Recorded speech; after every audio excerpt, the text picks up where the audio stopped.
সম্মানিত হাজিরিন, মা আর বাবার খেদমত করলে আল্লাহ তাআলা দুনিয়ার জীবনেও বরকত দেন। আমরা যেহেতু নগদে বিশ্বাসী, এই জন্য সূরা বাকারার মধ্যে আল্লাহ তাআলা একটা ঘটনা এনেছেন। একটা ছেলে তার মায়ের পেটের মধ্যে এখনো ভূমিষ্ঠ হয় নাই। সূরা বাকারার 68 নাম্বার, 69 নাম্বার, আরো অনেকগুলো আয়াত মিলিয়ে একটি ঘটনা। ছোট্ট একটা এখনো বাচ্চা পৃথিবীতে ভূমিষ্ঠ হয়নি, কিন্তু বাবা মরে গেল, গর্ভবতী মা। এই বাবা সন্তানের জন্য একটা বাছুর এগুলো জঙ্গলের মধ্যে ছেড়ে দিল, বনি ইসরাইলের ঘটনা, এবং ছেড়ে দিল। আল্লাহর কাছে হেফাজত করলো যে আল্লাহ, আমার সন্তানটা যখন পৃথিবীতে আসবে তার জন্য আমি আপনার কাছে আমানত রাখলাম, এটাকে আপনি হেফাজত করবেন। ভালো কথা। সন্তান ভূমিষ্ঠ হলো, কিছুটা বড় হলো। গরিব মানুষ, মা ও জঙ্গলের পাশেই থাকেন। সন্তানকে একটু বড় হলেই কাঠ কাটার জন্য পাঠিয়েছে। কাঠ বাজারে বিক্রি করে 3টা ভাগ করে, 1টা টাকা সে আল্লাহ রাস্তায় দান করে দেয়। কেমন সন্তান! 1টা টাকা সে মায়ের হাতে দিয়ে দেয়, 1টা টাকা নিজের জন্য খরচ করে, সংসারের জন্য খরচ করে। রাত্রটা কিভাবে কাটায় বাচ্চার? বলে রাত্র যখন হয়, রাতটাকে 3টা ভাগে বিভক্ত করে। সমস্ত তাফসীরগুলোতে এই কথা এসছে।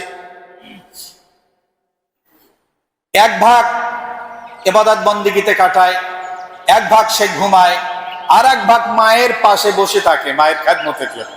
এই হলো সন্তান। হঠাৎ করে একদিন মা বলল, বাবা, তোর বাবা তোর জন্য একটি বাছুর হেফাজতে রেখে গিয়েছিল জঙ্গলের মধ্যে। তুমি গিয়ে বলো, হে ইব্রাহিম এবং ইসমাইল নবীর প্রভু, আমার বাবা যে আমানত রেখে গিয়েছিল সেটা আমার কাছে পৌঁছিয়ে দেন।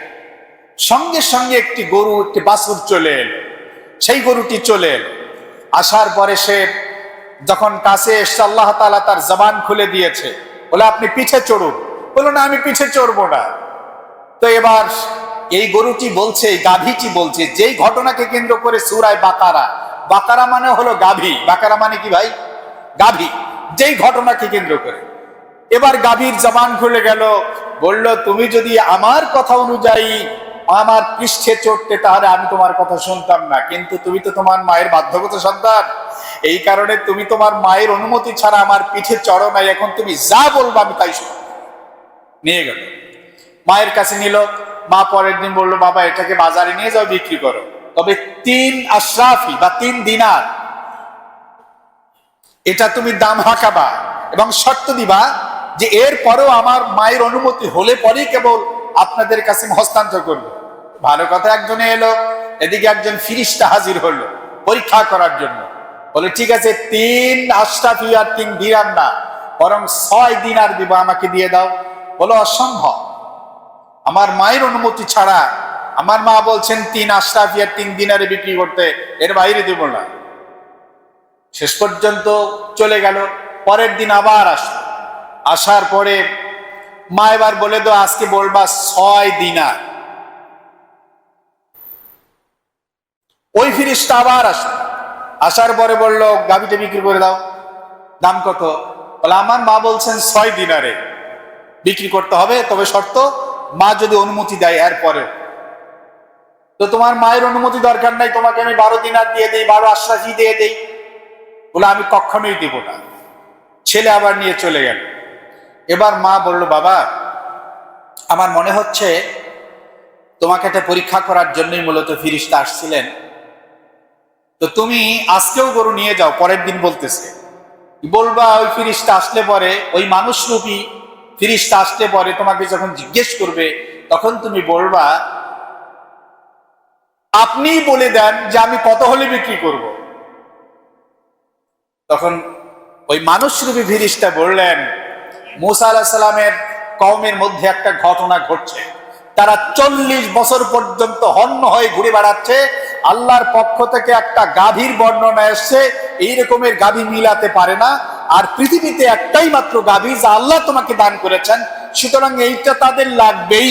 তুমি কোনো টাকা পয়সার কথা বলবা না, তুমি বলবা তারা যখন আসবে যে আমার এই গাভী জবাই করবে, এর চামড়া বিছিয়ে দেবে সমতল জায়গায়, এই চামড়ার মধ্যে যত পরিমাণ স্বর্ণের আশ্রাবি ধরবে, অত পরিমাণ স্বর্ণের আশ্রাবির স্তূপ যদি কেউ দিতে পারে, তাহলেই কেবলমাত্র গরু বিক্রি করে দেবে। আর এদিকে মূসা আলাইহিস সালামের কওমের মধ্যে একটা ঘটনা ঘটল।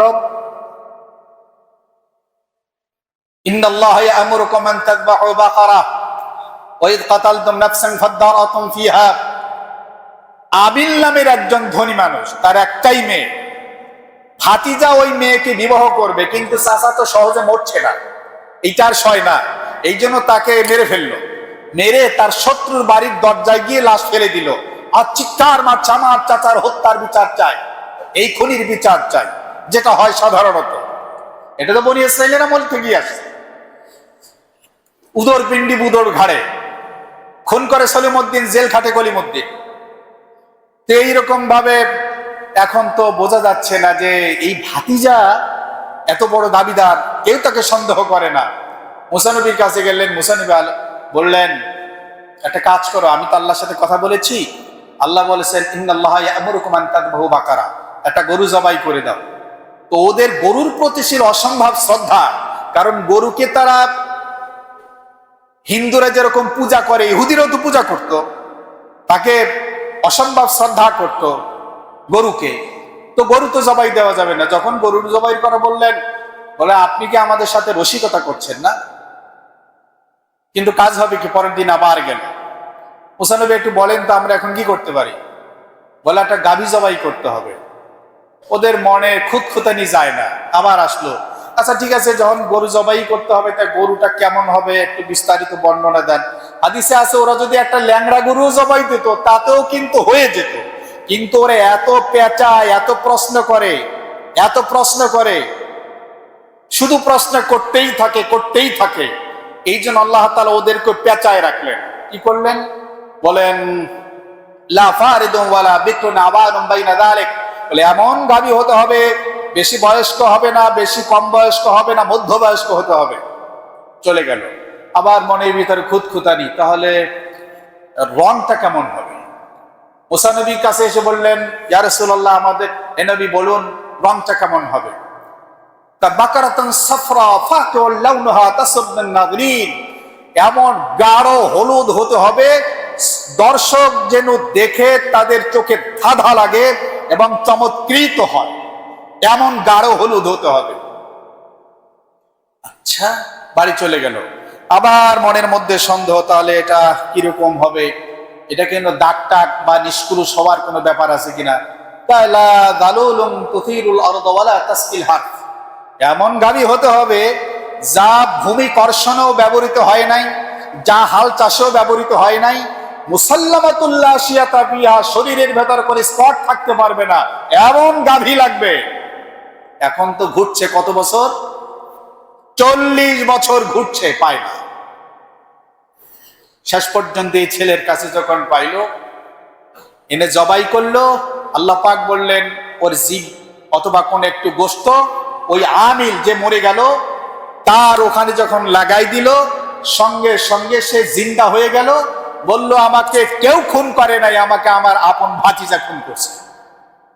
যেহেতু আমার মেয়েকে বিবাহ করবে, সে সমস্ত সম্পদের মালিক হবে, আমি কেন মরি না তাড়াতাড়ি, এই জন্য তার যন্ত্রণা তৈরি হয়েছে, এই জন্য আমাকে খুন করছে, আর কেউ খুন করে। মহতারাম হাজিরিন, এই ছেলেটি মায়ের খেদমত করার কারণে কত বড় বরকত পেল। আল্লাহ আমাদের তৌফিক দান করেন, আমরা মৃত্যু পর্যন্ত মা আর বাবার খেদমত করব, সর্বোচ্চ বিনয়, সর্বোচ্চ ভালোবাসা আর সর্বোচ্চ শ্রদ্ধা মিশ্রণ করে মা বাবার খেদমত করব ইনশাআল্লাহ। আল্লাহ তৌফিক দান করুন, আল্লাহ খুব কবুল করুন আমাদেরকে, দুনিয়া থেকেই যেন জান্নাত কামাই নিয়ে যেতে পারি। আমিন ওয়া আখিরু দাওয়ানা আলহামদুলিল্লাহি রাব্বিল আলামিন।